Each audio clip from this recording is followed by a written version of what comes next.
रवि, अजय, पूजा और नेहा कॉलेज के दोस्त थे। उन्हें रोमांचक जगहों पर घूमने का बहुत शौक था। एक दिन उन्होंने सुना कि शहर के किनारे एक पुराना सुनसान घर है, जिसे लोग भूतिया घर कहते हैं। रात के समय इस घर में अजीब अजीब आवाजें आती थीं।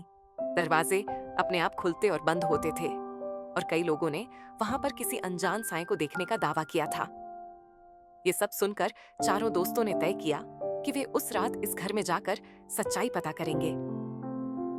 आधी रात के करीब, जब पूरा शहर गहरी नींद में था, चारों दोस्त टॉर्च लेकर उस डरावने घर के सामने खड़े थे। घर बहुत बड़ा था, उसकी दीवारों पर जाले लगे थे, खिड़कियां टूटी हुई थीं और दरवाजे पर जंग लगा हुआ था।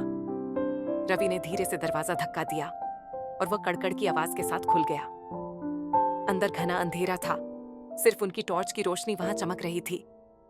जैसे ही वे अंदर घुसे, हवा अचानक ठंडी हो गई। जैसे ही वे हॉल में पहुंचे, नेहा को लगा कि कोई उसके पीछे खड़ा है।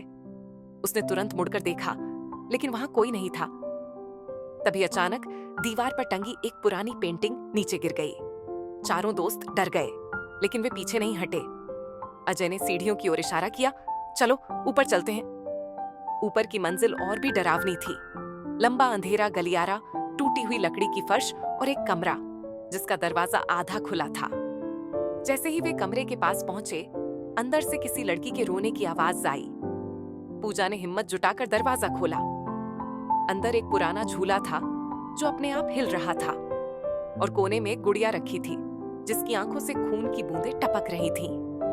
अचानक कमरे की खिड़की जोर से खुली और ठंडी हवा अंदर आई। हवा के झोंके के साथ एक सफेद साया सामने प्रकट हुआ। उसकी आंखें चमक रही थीं और उसकी आवाज गूंज रही थी, तुम यहाँ क्यों आए हो? चारों दोस्तों की रूह कांप गई। रवि ने हिम्मत करके पूछा, तुम कौन हो? भूतनी ने कराहते हुए कहा, मैं इस घर की असली मालकिन थी, लेकिन लालच और धोखे ने मुझे मार डाला। मेरी आत्मा अब भी इस घर में कैद है।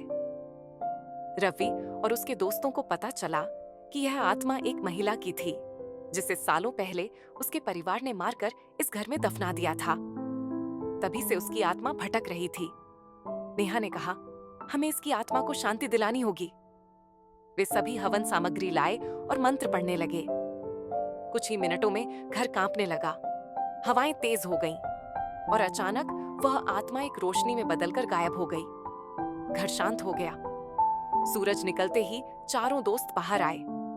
वह घर अब पहले जैसा डरावना नहीं लग रहा था। उन्होंने पीछे मुड़कर देखा तो वह घर धीरे धीरे धुंध में विलीन हो गया। रवि ने कहा, कुछ रहस्य उजागर करने के लिए ही होते हैं, और कुछ को भुला देना ही बेहतर होता है। चारों दोस्त उस रात को कभी नहीं भूले, लेकिन उन्होंने यह तय किया कि अब वे दोबारा किसी भूतिया जगह पर जाने का जोखिम नहीं उठाएंगे।